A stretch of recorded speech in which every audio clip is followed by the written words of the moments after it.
Hispabro dice, pero la pobreza crea cultura. ¿Cuándo has visto un rico creando algo trascendental? Ay, Hispabro, pues mira, desde que el arte de ahora se volvió a poner una caja de zapatos con 3 clavos, pues dejé de seguir al arte postmodernista o lo que sea. Ay, hay alguien mamará con lo del arte, pero viniendo desde el Renacimiento, pues la gente pobre que era muy dotada, usualmente se iba del brazo de un rico. Y las personas que usualmente hacían arte se beneficiaban de ello, eran ricos y podían seguir haciendo arte. Y no me dirás que el mejor artista o el de... Bueno, sabes que ahí es un tema también entre arte y mercado.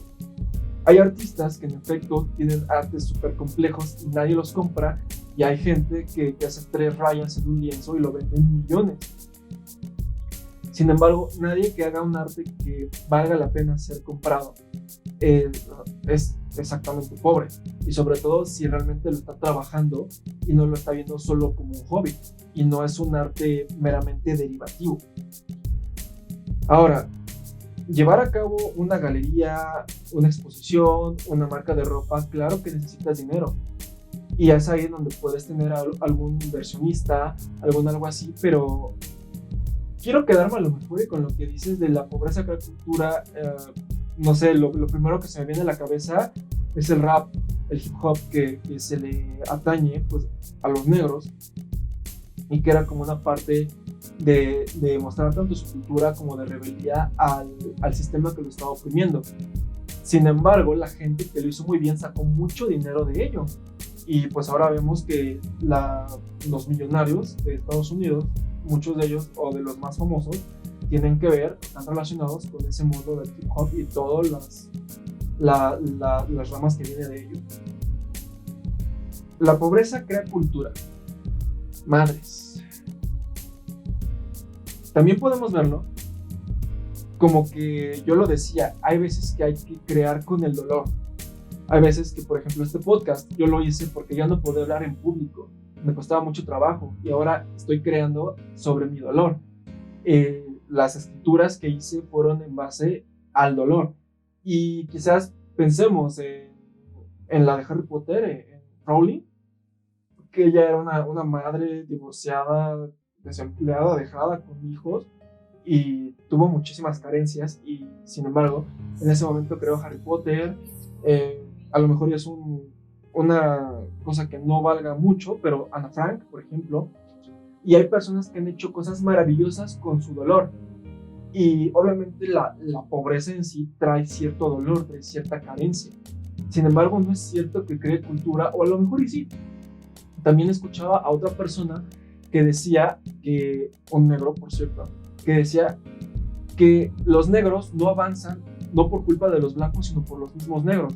Porque cuando eres tú pequeño, cuando estás en la primaria, bueno, en el middle school o elementary school, o como se diga para ellos, cuando ven que un negro está trabajando, está estudiando, está siendo constante, de repente ahí mismo en el gueto le dicen, es que te estás comportando muy blanco, lo cual mete en su cabeza esa idea de que para ellos, en primera, que están como traicionando sus bases, y en segunda, que esa forma de comportarse no es para ellos, y siempre se les mete esa idea de mediocridad. Ese tipo de cultura sí se da en la pobreza. ¿Qué más cultura da la pobreza? La cultura de la envidia. Una persona realmente rica, no solamente adinerada ni de segunda o tercera generación, sino los que hicieron su dinero, vienen desde abajo y saben cuánto cuesta, son personas, y me consta, sumamente amables, sumamente decentes, no gastan en pura pendejada, saben invertir, y cuando ven que alguien está saliendo adelante, son los primeros que dicen, te felicito, y si necesitas algo, dime, no te voy a regalar el dinero, pero te voy a dar todo lo que necesites y a mi alcance para que vayas hacia adelante, porque creo en ti, porque tú estás creyendo en ti. La gente que trabaja atrae el dinero, y la gente millonaria justamente hace eso, atrae el dinero con más dinero, porque cuidan mucho su gente y los apoyan. También eso se ve en la forma de crianza. La gente que es de primera generación o que quiere que su dinero mantenga a largo plazo, hacen que sus hijos siempre sepan cómo comportarse. saben interactuar, hacen muchos deportes.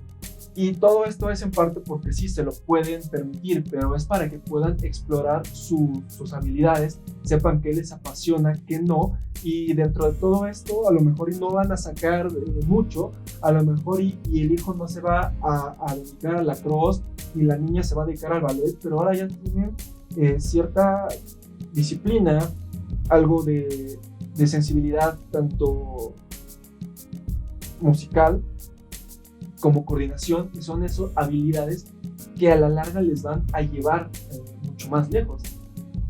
Sí, en efecto, la pobreza crea cierto tipo de cultura, pero creo que no es a lo que quizá te querías llevar.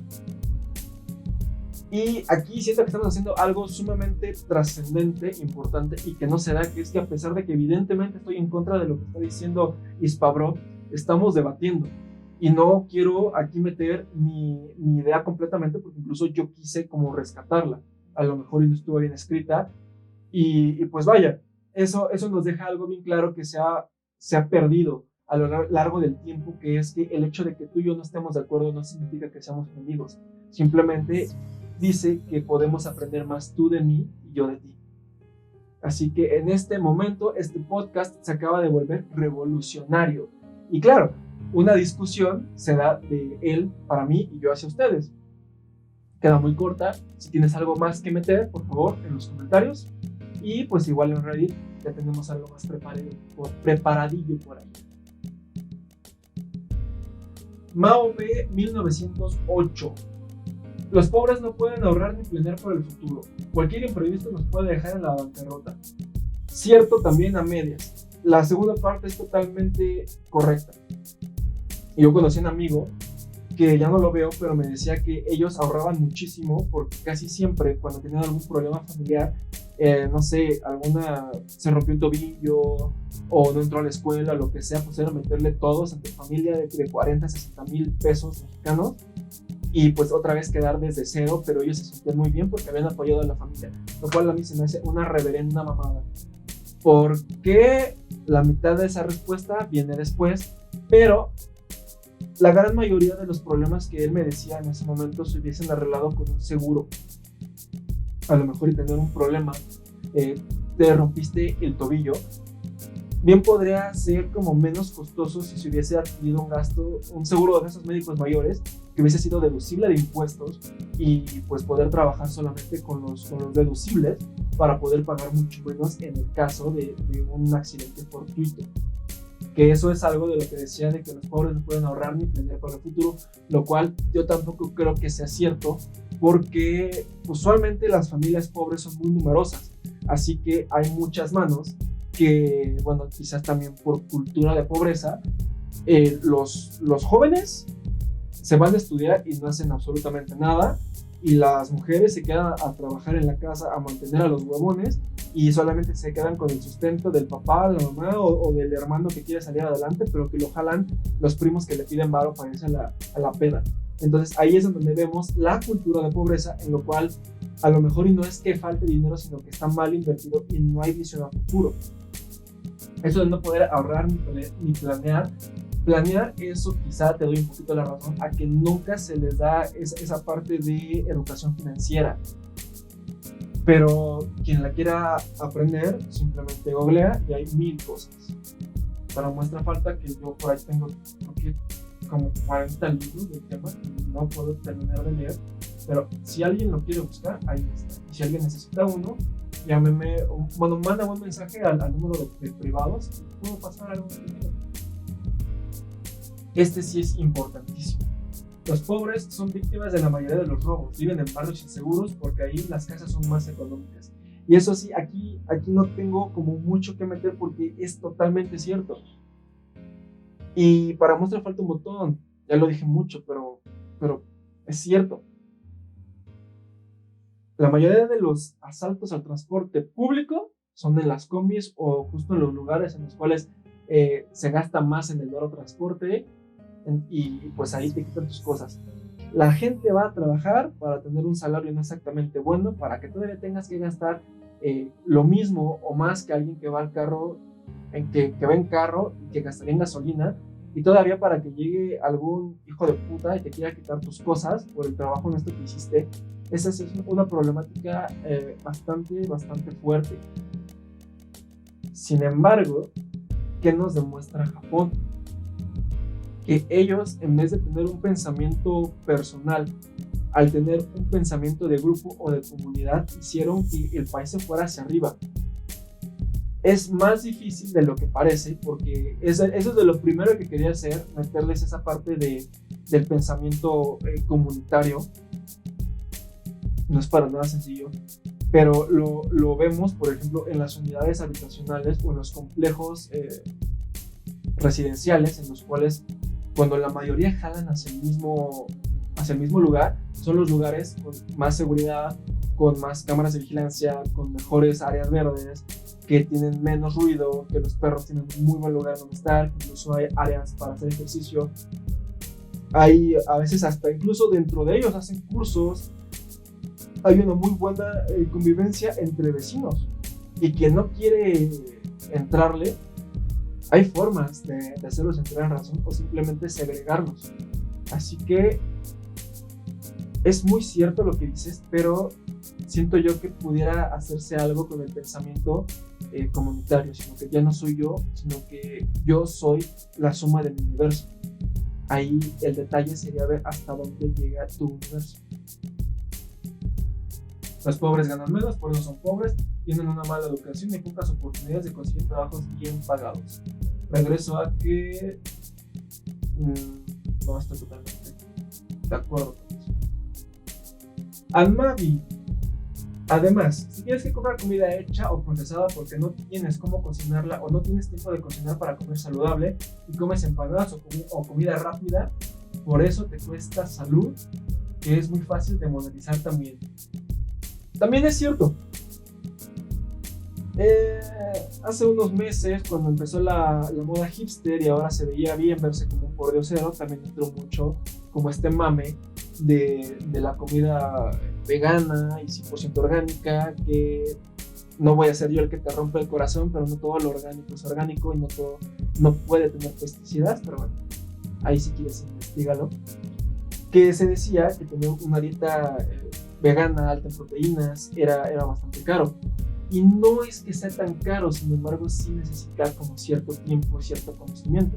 Ojo, vamos a hablar de dieta en estos días y yo recomiendo 1000 veces que lo veas con un nutriólogo o con un dietista. Hacerle ahí a la mamada de yo hice mi investigación en Google, a veces puede servir, pero no es suficiente. E incluso es mejor tener un análisis sanguíneo para saber qué es lo que te hace falta, qué es lo que va bien contigo y qué no, pero llegaremos a ello. Sí se volvieron más caro por la cuestión de oferta-demanda algunas cosas, pero sí, la mayoría de los alimentos o comidas que encontramos en la calle pues son grasas saturadas, son tacos, tortas, tamales, la vitamina T.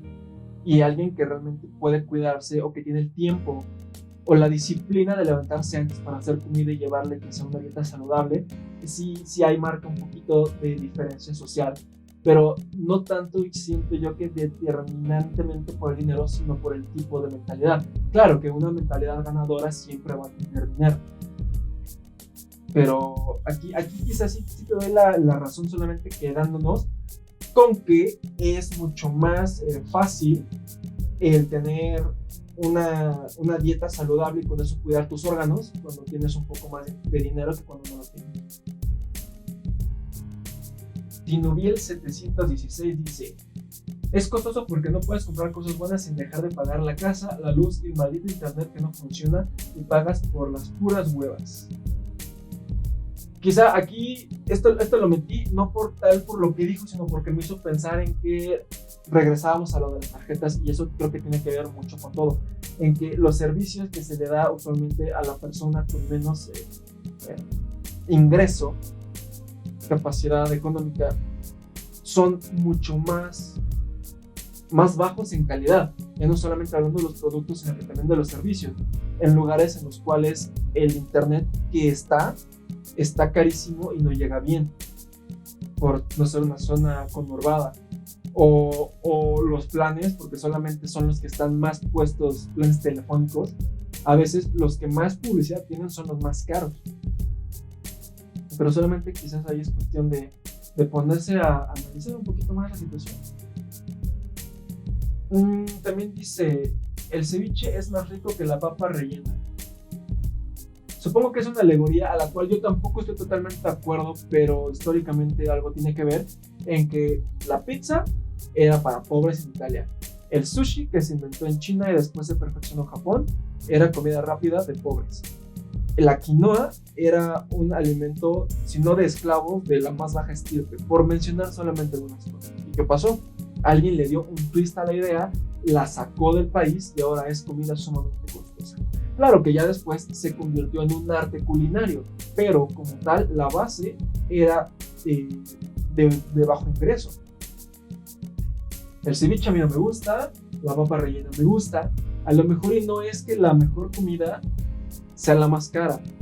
Sí tiene que ver con que la frescura de los ingredientes, sí tiene que ver, el agua tiene mucho que ver en el sabor de la comida, pero no es solo que lo más caro siempre sea lo mejor, hay veces que falta inventiva y ¿por qué no? Cuando algo es bueno, es muy bueno, se exporta y se hace más caro por ley de oferta y demanda. Otro perfecto ejemplo son las alitas. Antes nadie las quería, ahora son sumamente caras. De hecho, ahora es más caro comer alitas que comer pechuga. Decepticao. Es innegable que después de cierto punto de ingresos y capital sostenible, de maniobrar con el conocimiento apropiado y gastar de manera estrictamente utilitaria, la vida se hace infinitamente más barata. Pero hay que tener cuidado de ver esto como una injusticia que debe ser rectificada. Querer asegurar que todos tengamos una oportunidad digna para lograrlo no tiene absolutamente nada de malo, pero siempre hay que recordar que se debe tratar de tener la oportunidad de hacerlo, no de asegurarlo bajo el simple derecho de haber nacido. La verdad es que no entendí mucho de esto, pero la primera parte, vamos a rescatarlo, la primera parte a lo que yo entendí es que ya después de un rato de tener el conocimiento, de tener ciertos ingresos, ¿qué es lo que pasa? Que se invierte en maquinaria que va a ser mucho más barata la vida. Por ejemplo, se supone que al menos en Estados Unidos tener un congelador de esos grandes como de paletas de hielo se paga solo en 4 o 5 años, si mal no recuerdo, porque tanto por la inflación, los productos sí van a tener un mejor costo-beneficio de aquí a 5 años y el gasto eléctrico se va a recuperar en tener que estar yendo a comprar cosas, por lo cual las variaciones de precio ya no las tienes, ya no juegan, el gasto de tu tiempo, el gasto de la gasolina, no sé, el invertir en una máquina de coser en vez de pagar costuras para algo sencillo. Obviamente es bueno tener un tailor de una persona que lo sepa hacer. No sé qué más se me ocurre, una batidora. No he comido, evidentemente. Pero lo que voy es que se invierte en cosas, en maquinaria, en talento, en procesos que hacen que la vida se vuelva más barata porque ya no tienes que gastar en cosas innecesarias. También por ahí se le va trabajo a las personas que ya están dando valor. Y por el otro, lo de asegurar que tengamos la oportunidad de lograrlo, pero no tenerlo como un derecho. Creo que aquí quiere decir que todos tenemos la oportunidad de hacer las cosas porque la vida per se no es justa y eso está bien, la vida no es justa y quiero que te quedes con eso. Quien quiera decirte lo contrario está en negación. Sin embargo, el hecho de que la vida sea injusta hace que algunos podamos tener mejores resultados que otros y que no sea ese ideal de los niños de 13, 17 años del comunismo, porque jamás va a pasar. Pero el hecho de haber nacido no te hace tener... el hecho de haber nacido no implica que tengas derecho a nada, aunque también te hayan dicho, aunque te hayan dicho lo contrario. El mero hecho de nacer no te da ningún derecho. Sí, derechos humanos y la ley y todo ello, pero pues realmente si no trabajas por algo, muy difícilmente lo vas a poder lograr. Y los que tienen todo, ¿cuántas veces no te ha pasado que conoces a alguien que tiene mucho dinero y solamente sabe ponerse hasta la madre de jueves a domingo y llorar porque sus papás no lo abrazaron de chiquito y está desperdiciando todos sus, tanto potencial como recursos en estar llorando porque no tiene literal nada más que hacer en su vida. Y ojo, ahorita estamos viendo que ser pobre es costoso, pero también ser adinerado no te resuelve la vida.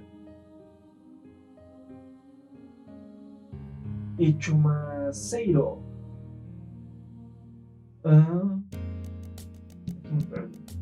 Dice, obvio, todo cuesta más porque se dedican a actividades de menor productividad. Es decir, subir 1 kilogramo de harina de pan al rancho cuesta más esfuerzo que subirla por el ascensor. Supongo que aquí dice que la logística en una ciudad es mucho más fácil que en un pueblo y por eso se carga más. Pero también viene ahí la alegoría de que ¿qué es mejor? Subir las cosas, subir 100 kilos por las escaleras o invertir en un ascensor. El valor va a estar en función de los problemas que resolvamos. Así que la inventiva y la buena organización para llevar a cabo las ideas va a ser fundamental, y sobre todo en esta economía del conocimiento. Y terminamos con Tim Conrad. Basta mirar los precios de cualquier alimento de envase chico, comparar lo que sale un frasco de shampoo, su equivalente en sobrecitos, etc. Lo mismo que decía, comprar sobres de shampoo cuesta mucho más que comprar un shampoo grande y ese ponerlo en envases individuales.